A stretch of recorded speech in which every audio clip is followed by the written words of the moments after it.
In today's video, I'm going to teach you how to increase Microsoft Outlook desktop PST and OST file size limit up to 100 GB. We'll walk through a simple, official path that raises your Outlook mailbox capacity, which lets your Outlook desktop data file grow accordingly. Quick context before we begin. An OST file mirrors your online mailbox for Microsoft accounts and expands as your mailbox quota increases. A PST file is a local archive you create yourself. It isn't capped by your online mailbox, but performance and disk space become the practical limits. Our goal here is to increase your available mailbox storage so Outlook on your computer can hold more mail without hitting limits. Start by opening your web browser and going to your preferred search engine. Type Outlook and click the official Microsoft Outlook website.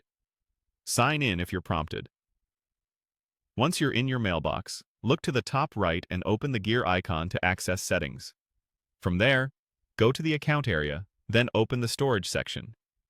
This page shows your current quota and usage, which is helpful to confirm where you stand today. To expand your capacity, select Get More Storage. You'll be taken to Microsoft's plan options for Outlook.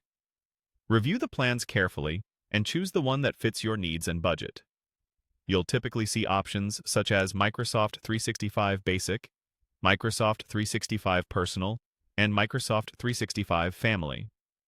Each plan includes different benefits, and mailbox limits can vary by plan and region, with some plans offering very large mailboxes, up to 100 GB where available. Be sure to read the fine print on the plan page so you know exactly how much mailbox storage you're getting. When you've decided, click Buy Now and follow the on-screen steps to complete payment. After purchase, give the change a little time to take effect. If you're using Outlook on your desktop, restart the app so it detects your new mailbox quota and continues syncing. If you want more of your mailbox downloaded locally, you can later review your account's offline mail settings so your OST reflects the space you've unlocked. Make sure your computer has enough free disk space because a larger mailbox means a larger local data file. A few quick tips to keep things running smoothly. Keep PST archives on a reliable drive, and consider splitting very large archives to maintain performance. Back up important PST files periodically. And remember, pricing, storage, and features can change over time, so always verify the current details on Microsoft's site. That's it. Your Outlook environment now has room to grow, and your desktop data files can expand to match.